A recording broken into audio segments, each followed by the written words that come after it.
오늘 우리에게 주신 하나님의 말씀은 마태복음 26장 14절부터 25절의 말씀입니다. 신약성경 45쪽입니다. 마태복음 26장 14절부터 25절까지의 말씀을 드라마 바이블로 낭독합니다. 그때 12 중에 하나인 가룟 유다라 하는 자가 대제사장들에게 가서 말하되, 내가 예수를 너희에게 넘겨주리니 얼마나 주려느냐? 그들이 은 30을 달아주거늘 그가 그때부터 예수를 넘겨줄 기회를 찾더라. 무교절의 첫날에 제자들이 예수께 나와서 이르되, 유월절 음식 잡수실 것을 우리가 어디서 준비하기를 원하시나이까? 성한 아무에게 가서 이르되, 선생님 말씀이 내 때가 가까이 왔으니 내 제자들과 함께 유월절을 내 집에서 지키겠다 하시더라 하라. 제자들이 예수께서 시키신 대로 하여 유월절을 준비하였더라. 저물 때 예수께서 12 제자와 함께 앉으셨더니 그들이 먹을 때 이르시되, 내가 진실로 너희에게 이르노니 너희 중에 한 사람이 나를 팔리라. 그들이 몹시 근심하여 각각 여짜오되, 주여, 나는 아니지요. 주여, 나는 아니죠. 나와 함께 그릇에 손을 넣는 그가 나를 팔리라. 인자는 자기에 대하여 기록된 대로 가거니와 인자를 파는 그 사람에게는 화가 있으리로다. 그 사람은 차라리 태어나지 아니하였더라면 제게 좋을 뻔하였느니라. 예수를 파는 유다가 대답하여, 라비여, 나는 아니지요. 네가 말하였도다. 샬롬, 좋은 아침입니다. 주님께서 이렇게 새날을 주셨듯이 이 시간 새 은혜와 주님의 평강을 우리 모두에게 풍성히 허락해 주실 것을 소망합니다. 아멘. 잠시 제가 기도하고 말씀을 전하겠습니다. 사랑의 주님, 이 시간 주님 앞에 머리 숙여 예배합니다. 죄 가운데 죽을 수밖에 없었던 저희들을 사랑하시어 자녀 삼아 주시고 영생을 얻게 하신 은혜를 다시 기억하고 감사를 드립니다. 물론 여전히 넘어지기를 반복하는 저희들이지만 이렇게 때마다 주시는 은혜로 저희들이 일어나고 다시 힘을 얻어 살아갑니다. 오늘도 이 아침에 말씀과 기도를 통해 좀 더 주님을 알게 하시고 각자 연약한 부분을 주께 내어놓을 때 풍성한 은혜로 회복시켜 주옵소서. 또한 다양한 기도 제목으로 주님께 기도할 때 함께하여 주시고 응답하여 주시옵소서. 감사를 드리며 예수님의 이름으로 기도드립니다. 아멘. 말씀을 나누겠습니다. 본문은 십자가를 앞두고 있는 일정 가운데서 가룟 유다의 배신, 즉 예수님을 팔아넘기는 인간의 죄와 탐욕의 모습과 함께 그 모든 것을 아시면서도 십자가의 길을 묵묵히 걸어가시는 예수님의 모습이 강하게 대비되는 부분입니다.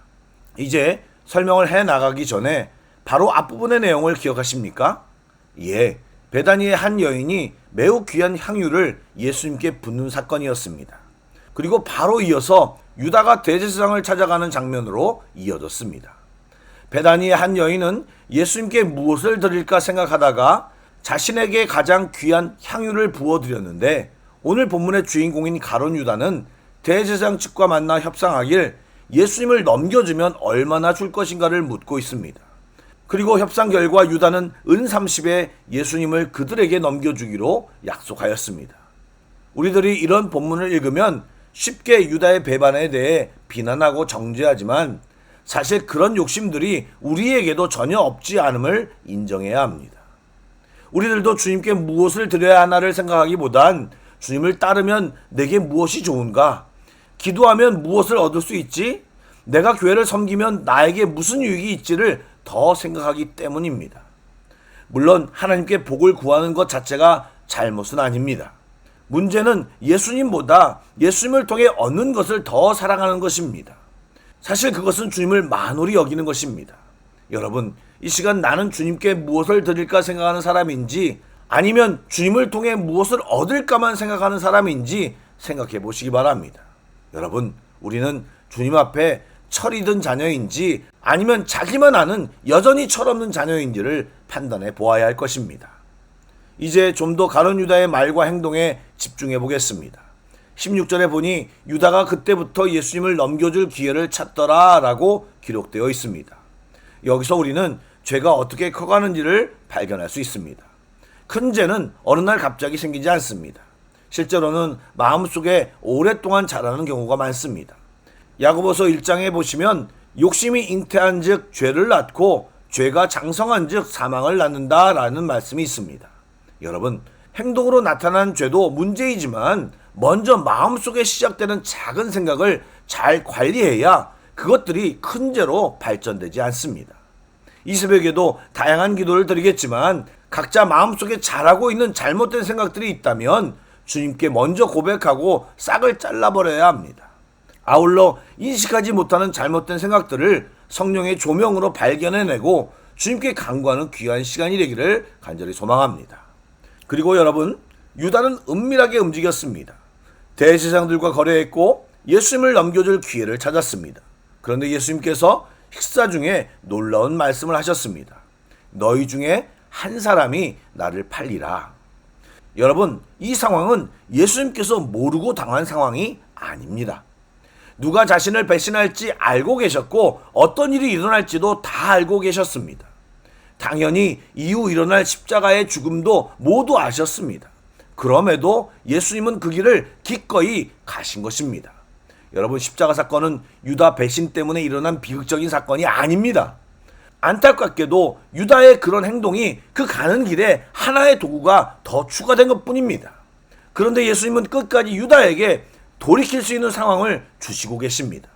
예수님께서는 너희 중에 한 사람이 나를 팔 것이라고 말씀하시며 유다를 주님의 방법으로 자극하고 계시는 것입니다.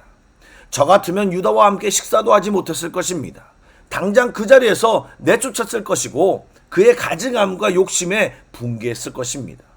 그런데 예수님은 그런 유다를 끝까지 사랑하셨고 기회를 주셨습니다. 여러분, 주님은 전지하신 분입니다. 우리가 몰랐다고 주님께서 모르지 않습니다. 내 인생에서 갑작스럽게 일어나는 일도 주님은 다 알고 계십니다. 그러면 대번에 우리는 왜 이런 상황을 막아주지 않으셨나요? 라고 말할지 모르겠습니다. 그런데 만약 주님께서 껌껌이 다 막아주신다면 우리는 대번에 우리를 왜 내버려두지 않냐고, 왜 자유를 주지 않냐고 말할 것입니다. 그래서 주님은 상황에 개입하기보다는 우리에게 범사의 주를 인정하고 기도하라고 말씀하신 것입니다. 여러분, 우리에게 어떤 일이 생겨도 어떠한 상황에서도 우리 주님은 전지하실 뿐만 아니라 전능하신 하나님이시기에 능히 구원하시고 상황을 역전시킬 수 있을 뿐만 아니라 아예 새롭게 주님의 길을 만들어 행하실 수 있는 분이십니다. 그러므로 이해가 되지 않는 상황에서도 우리는 주님을 온전히 신뢰하고 의지하는 것이 중요합니다. 이런 예수님의 폭탄 같은 말씀으로 각 제자들은 근심하여 예수님께 주여 나는 아니지요 라고 이구동성으로 물었습니다. 여러분, 일단 이런 자세는 굉장히 좋은 자세입니다. 만약 제자들이 혹시 그 자가 베드로인가요? 요한은 아니겠죠? 유다입니까? 라고 예수님께 물었다면 좀 다른 말씀을 주님이 하셨을 것입니다. 여러분, 이것은 우리들이 어떤 말씀을 들을 때 이 말씀은 우리 남편이 들어야 하는데 그 집사가 들어야 하는데 라고 생각하는 것과 똑같은 것입니다. 말씀 앞에서 제일 먼저 물어야 할 질문은 주님 저는 어떻습니까? 입니다. 말씀은 다른 사람을 판단하는 거울이 아니라 먼저 나 자신을 비추는 거울이 되어야 합니다. 오늘 우리는 이 말씀 앞에서 주님 내 안에 유다 같은 모습은 없습니까? 제가 주님보다 더 사랑하고 있는 것은 없습니까? 제가 주님을 섭섭하게 하고 있는 부분은 없습니까? 이런 질문들을 하며 우리 자신을 살펴보는 것을 먼저 해야 할 것입니다. 끝으로 한 가지 더 유익 깊게 볼 부분이 있습니다. 23절부터 25절에 보면 유다는 주님께 말합니다. 랍비여 나는 아니지요. 여러분, 유다의 이 말에서 뭔가 이상한 것이 느껴지십니까? 다른 제자들은 주여 나는 아니지요 라고 물었지만 유다는 예수님을 랍비 즉 선생님이라고 부릅니다. 이 단어 하나만으로 유다의 모든 내면을 단정할 수 없겠지만 본문의 흐름상 유다는 예수님을 훌륭한 선생으로만 받아들였지 자신의 주님으로 모시지는 않았다는 것입니다. 여러분, 유다 역시 예수님과 3년을 생활했습니다.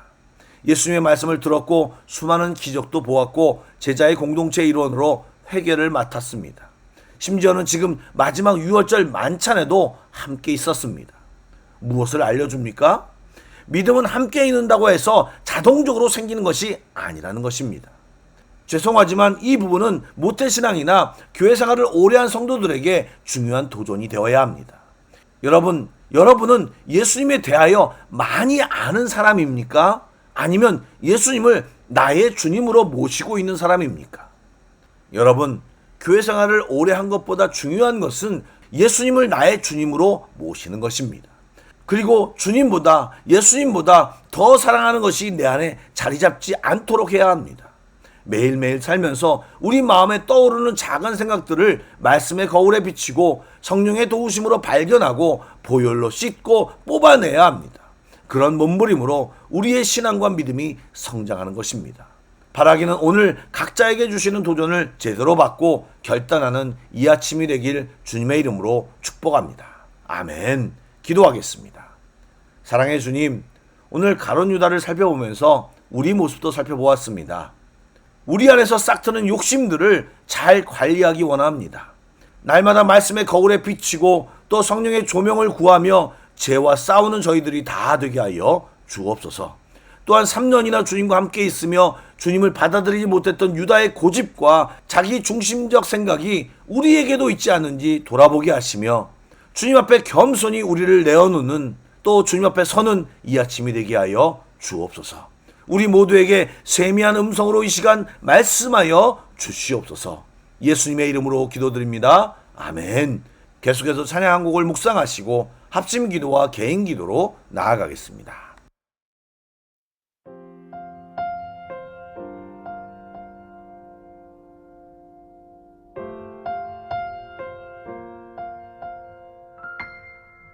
세상의 유혹 시험이 내게 몰려올 때에 나의 힘으로 그것들 모두 이길 수 없네.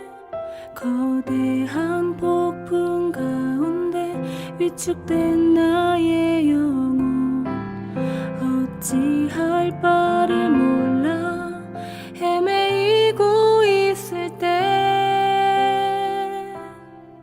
주를 찬양 손을 들고 찬양 전쟁은 나에게 속한 것 아니니 주를 찬양 손을 들고 찬양 전쟁은 하나님께 속한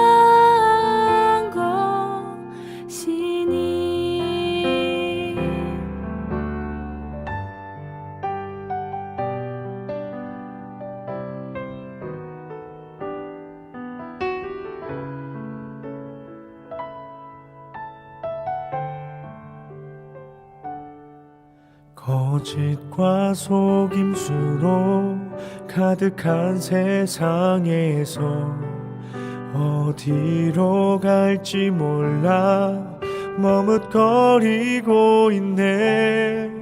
공주의 권세 잡은 자 지금도 우리들은 실패와 절망으로 넘어뜨리려 하네.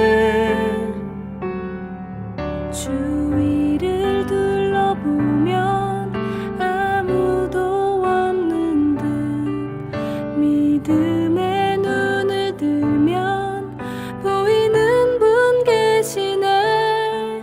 지금도 내 안에서 역사하고 계시는 사망과 어둠의 권세 물리치신 예수님 주를 찬양 손을 들고 찬양 전쟁은 나에게 속한 것 아니니 주를 찬양 손을 들고 찬양 전쟁은 하나님께 속한 것이니 주를 찬양 주를 찬양 손을 들고 찬양 전쟁은 나에게 속한 것 아니니 주를 찬양 손을 들고 찬양 전쟁은 하나님께 속한 것이니 전쟁은 하나님께 속한 것이니